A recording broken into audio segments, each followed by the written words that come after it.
semua untuk duduk di majlis yang Allah cintai, di majlis yang sangat Nabi juga cintai, itu majlis di mana disebut namanya Allah Subhanahu wa taala, di mana majlis di situ disebut namanya Nabi Muhammad sallallahu alaihi wasallam, dibacakan tentang hikayat dan juga cerita tentang orang-orang soleh, dan juga disinilah ilmu Rasulullah sallallahu alaihi wasallam diajarkan. Kita bersyukur kepada Allah Subhanahu wa taala, dan mudah-mudahan nikmat ini terus ada sama kita semuanya sampai nanti maut menyebut kita. Amin ya Allah ya rabbal alamin. Salawat dan salam kita haturkan dan curahkan kepada junjungan kita, idola kita, panutan kita, yang nanti kelak akan memberi syafaat di hari kiamat, yaitu Nabi Muhammad sallallahu alaihi wasallam. Begitu juga kepada para sahabatnya, keluarganya, dan juga kita selaku umatnya. Kita meminta kepada Allah Subhanahu wa taala, Tuhan yang Maha Esa, kelak di hari kiamat kita mendapatkan syafaatnya dari Nabi Muhammad sallallahu alaihi wasallam, dan juga kita dikumpulkan bersama Allah Subhanahu wa taala dengan Rasulullah sallallahu alaihi wasallam dalam surganya. Ya Allah, amin ya rabbal alamin.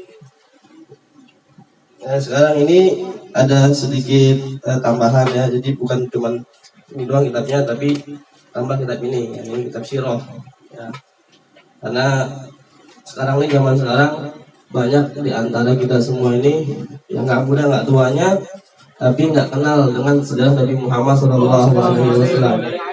Ya, kalau tanya siapa nama nabinya, tahu namanya Muhammad doang, tahu memang. Emang kita punya nabi namanya Muhammad.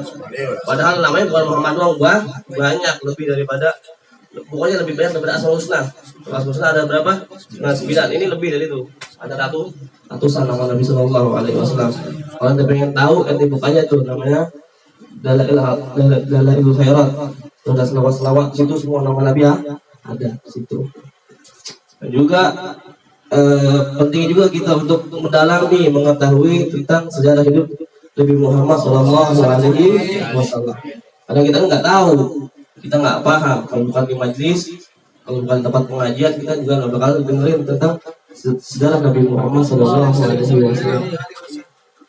Oleh karena itu saya pikir ini penting ya, karena yang saya dengar dari guru saya bahwasanya kelemahan daripada umat Islam saat ini yang mudah diadu domba, yang mudah diporak-porandakan oleh musuh adalah sebab utamanya karena tidak kenal dengan Nabi Muhammad sallallahu alaihi wasallam.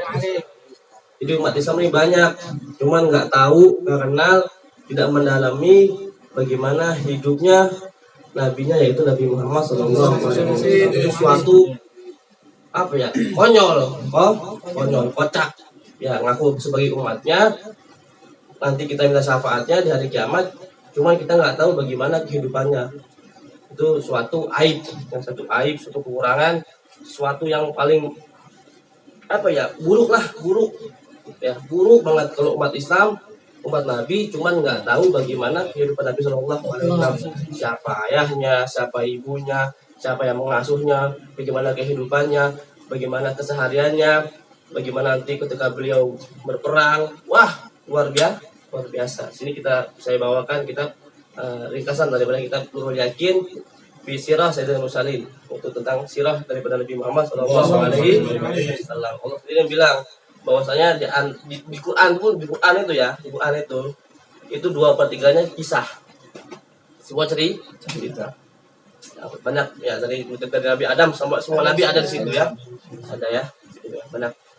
Karena Allah Ta'ala juga bilang dalam Quran, laqad kana fi qasasihim ibrah fi ulil albab, bahwasanya telah nampak daripada kisah-kisah mereka yang dalam Quran itu, para anbiya, para sholihin, itu ada suatu ibrah, ada suatu pelajaran bagi orang yang memiliki hati, memiliki pikiran.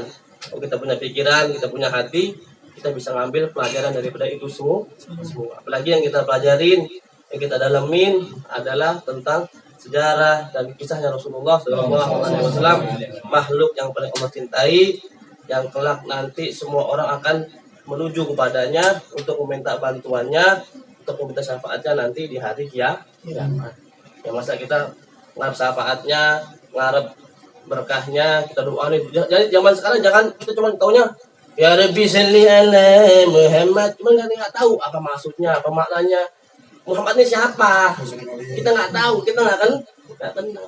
Itu tujuannya apa sih baca maulid? Supaya kenal dan juga dikenal oleh Nabi. Bagaimana kita mau dikenal kalau kita nggak tahu tentang beliau? Kita harus tahu nih bagaimana profil ya profilnya kita punya Nabi. Nabi kita nih orang yang paling tampan, Nabi kita orang yang paling surah, yang paling merdu. Nabi kita nih adalah orang yang paling dermawan. Nabi kita adalah orang yang hidupnya sederhana. Kita harus tahu itu semua. Kalau kita nggak belajar, kita nggak ngerti, inilah dia suatu aib buat kita yang mengaku umatnya akan tetapi tidak mengetahui tentang sejarah kehidupan. Ya, apalagi kalau kita berbicara tentang hikayat atau kisah atau cerita daripada orang soleh, yang mana Imam Junaid al-Baghdadi Sayyid Taifah mengatakan al-hikayat junud min junudillah, bahwasanya hikayat atau riwayat daripada kisah-kisah orang soleh adalah bala tentaranya Allah Subhanahu wa Ta'ala. Tentaranya Allah tuh banyak, kita nggak tahu yang kayak gimana ya. Jadi yang tahu bala tentaranya Allah ya hanya Allah Subhanahu wa Ta'ala. Allah juga yang bilang dalam Al-Quran, wa ma ya'lamu junuda rabbika illahu, dan tidak ada yang tahu bala tentaranya Allah kecuali ya Allah sendiri. Jadi ada berkahnya, ada manfaatnya. Kalau kita sering dengar kalimat indah zikir sholihin dan turun rahmat, dan kita menyebut nama orang soleh maka akan turun rahmat dari Allah Subhanahu wa Ta'ala. Lah kalau kita membaca sejarah, kita membaca kehidupan Nabi Muhammad SAW, bukan lagi rahmat, semuanya akan dikasih sama Allah Subhanahu wa Ta'ala. Anugerahnya, barokahnya, kita punya hajat, kita punya keinginan, semuanya akan dikasih oleh Allah Subhanahu wa Ta'ala. Kalau nyebut nama orang soleh, turun rahmat. Yang kita sebut, yang kita baca, yang kita dalamin adalah manusia yang paling soleh. Pemimpinnya orang yang soleh. Nabi Muhammad Sallallahu Alaihi Wasallam. Ini tahu kutub nggak? Kutub para aktab, para aulia Allah Subhanahu Wa Taala. Itu kalau baca qasidah apa? Ya Sayyidi ya Rasulullah ya man lahu jahu illallah. Itu ada kalimat nanti. Ya himatan sadatil aktab. Nabi Muhammad adalah himah, semangat atau acuannya para aktor, para kutub. Jadi kenapa menjadi kutub? Kenapa? Yang diambil contohnya, difokusin dalam hidupnya adalah bagaimana meneladani, mendalami Nabi Muhammad Sallallahu Alaihi Wasallam. Jemplung. Oh Nabi Muhammad ditiru, dicontoh. Kalau di dalam mulut habsi dikatakan wa ma min khuluqin fil bariyati mahmud illa wa huwa mutalaqan an zainil wujud. Semua kebaikan orang bisa gini-gini. Saya bakal misalnya orangnya hoyer gini-gini, oh ini wali. Semuanya adalah secuil daripada anak Nabi Muhammad Sallallahu Alaihi Wasallam. Secuil. Orang wali fulan setiap hari bagi-bagi duit 2 miliar, cuma secuil. Gak ada apa-apa dibanding Nabi Muhammad Sallallahu Alaihi Wasallam. Tidak ada bisa dibandingin atau ditandingin dengan Nabi Sallallahu Alaihi Wasallam. Dari segi manapun nggak bisa. Karena Allah sendiri yang mengangkat nama Nabi Muhammad Sallallahu Alaihi Wasallam. Wa rafa'na laka dzikrak. Kami akan meninggikan namamu wahai Nabi Muhammad Sallallahu Alaihi Wasallam. Allah nih Tuhan kita nih nggak pernah manggil Muhammad, nggak pernah. Makanya jangan konyol-konyol ya. Kalau bicara Muhammad nggak boleh begitu. Emang teman lu? Sohib lu bukan Muhammad ibu? Bukan, nama orang yang mulia. Kasihnya Allah Subhanahu Wa Taala panggil Nabi Muhammad atau Rasulullah Sallallahu Alaihi Wasallam atau Sayyidina Muhammad Sallallahu Alaihi Wasallam, itu panggil Habibullah, panggil begitu, jangan Muhammad dong. Enggak lu panggil bapak lu itu doang berani nggak lu? Kenapa? Nggak apalagi nama Nabi Muhammad Sallallahu Alaihi Wasallam. Kalau ada orang manggil bapak lu itu doang nggak pakai embel-embel ustad, marah nggak lu? Ya marah. Kenapa? Orang tuh apalagi Nabi Sallallahu Alaihi Wasallam, kita harus ada. Jadi ini apa? Kenapa kita membaca sirah? Supaya ada giroh, ada kecemburuan. Nanti kalau kita nggak sama Nabi dihina, kita diem dong. Nabi mau orang baik lah, kagak begitu. Itu mah Nabi yang maafin. Umatnya nggak bisa. Jadi kalau Nabi nanti dilecehin, Nabi dihinain sama orang-orang yang jahat, kita umat Islam jangan diem. Ya, tapi harus ada reaksi, harus ada marah.